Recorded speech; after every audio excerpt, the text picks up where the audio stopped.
Hello everybody and welcome to the channel. So in today's video we are going to be talking about Xavi's position with FC Barcelona. Then we're going to be moving on towards Ansu Fati's availability for this Sunday's match against Levante. And then lastly we are going to be discussing Koeman and Frenkie de Jong's red card that they have received in the previous game against Cadiz. All of this is going to be talked about within today's video. So if you guys are new here, welcome to this channel. If you guys are Barcelona fans, this is going to be the channel for you guys. And if you guys are watching me for the first time, I usually divide these topics within the timeline that you are seeing in this video, so you guys can cut through whatever topic you guys do want to go through, and hopefully that makes it very easy for you guys to navigate through these chapters. So if you guys do want to go straight to the Ansu Fati news for today, you can skip to that. It is all going to be well organized down in the timeline. Alright, so moving on, let's talk about Xavi's position with FC Barcelona. Now the one thing that I want to make very clear right now is that there are only two options that Barcelona is looking at, which is Roberto Martinez and Xavi Hernandez. Two choices where Barcelona are heavily looking at. And to be very honest, when it comes to Roberto Martinez and Xavi Hernandez, I think that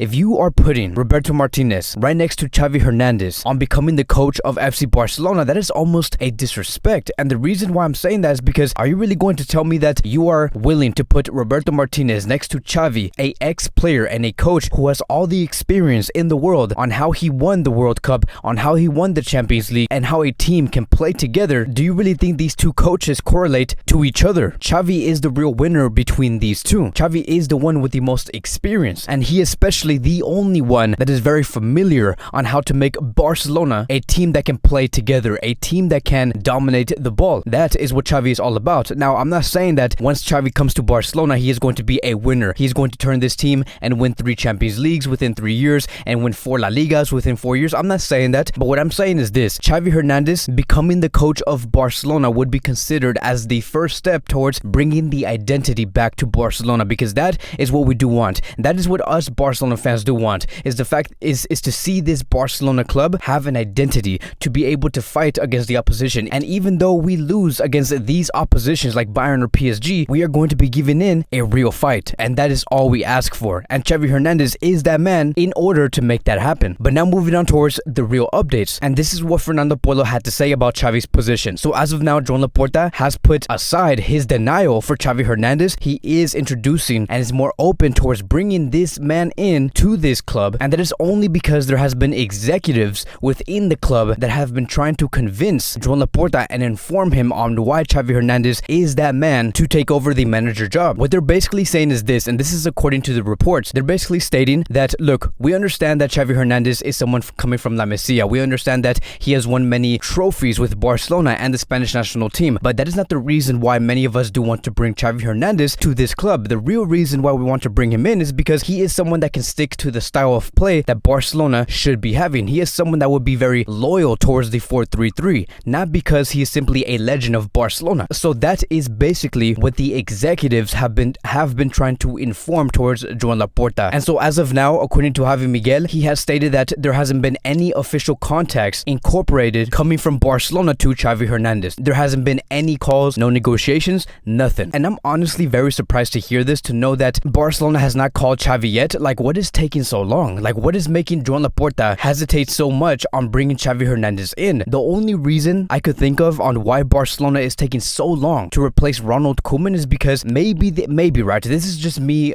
trying to guess, like, why is this happening? Why are we taking so long? I'm honestly believing that the only reason why it's taking so long is because they're discussing what that contract is going to look like. Like, for example, what is the criteria that Xavi Hernandez will be needing to meet when he does take over? What are the wages going to look like? What will Xavi likely ask for sportingly a year from today? And when Barcelona is within that financial position to make moves happen. Another thing that they're going to have to think about is, should we give Xavi Hernandez all the sporting power in Barcelona? Should he be the only one making the big decisions on how Barcelona should be moving forward sportingly? And all of this is going to be within the contract. Like, if you were to ask me, like, okay, what does Barcelona have to do in order to introduce Xavi towards his job? The first thing that they're going to have to do is actually have a contract ready. The contract has to be finalized, and they have to show that immediately once they do confront themselves with Xavi Hernandez. And then that is where he is going to have to make a decision. Is this contract right for me? Yes or no? And I get it, right? I get why Joan Laporta is taking so much time to build this contract on what Barcelona wants to do, because they want to protect a player like Xavi. They want to protect FC Barcelona. They want to place Xavi in the best position possible in order for him to succeed, and that there is no friction sportingly between the sporting staff and Xavi Hernandez. And I know for a fact that Joan Laporta also wants to be very careful on who that next coach is going to be, because he's going to have to really hit the nail on this next coach. We have been experiencing so many bad coaches. We have been experiencing so many bad results, and I get it. I get that Laporta wants to really hit the nail. He wants to make this next manager a massive hit, and to ensure that this manager knows exactly what he has to do to bring Barcelona in a much better position. So there has been other questions, like for example, if Barcelona do come calling,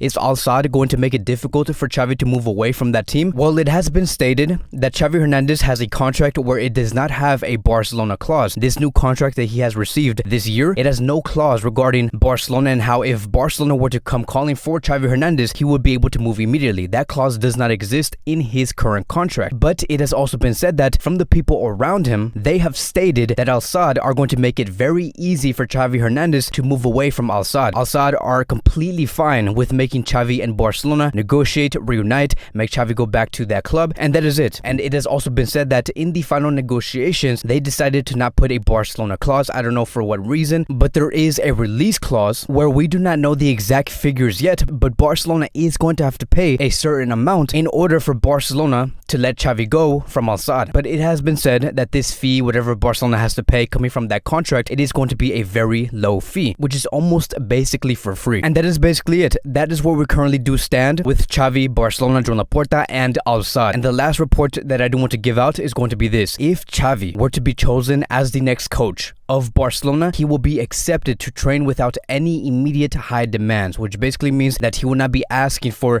Haaland, Kylian Mbappe, De Ligt all within the same transfer window. He understands Barcelona's position, and so you can get a sense that there is peace that has been made between all parties with Al-Sadd, Barcelona, Xavi, and the executives. Like, there is no tension, and I think that the only thing that is missing now is for Barcelona to pull the trigger. I don't know when Barcelona is going to be pulling that trigger, but hopefully, right, it does end up coming very, very soon. Now I do want to move on towards the latest on Ansu Fati, and this is probably going to be the best piece of news we are going to be hearing this week, because let me tell you guys, Ansu Fati is coming back. Ansu Fati will be making his return on the Camp Nou pitch very soon, and it says here, according to Javi Miguel, Ansu Fati could very well make his return against Levante on Sunday. The doctors who operated him and the trainers have given their okay for the player to be available in the squad list. Ronald Koeman is going to be having the last word, so everything does indicate that we will be seeing Ansu Fati against Levante. I do not think that he's going to be playing a full 90 minutes, maybe max 20 minutes, but the fact that we're going to be able to see this, right, to see Ansu Fati wear the number 10 at the Camp Nou, like, this is our next game is going to be at home. And to be very honest, I honestly believe that once the fans actually see Ansu Fati on the pitch wearing the number 10 shirt,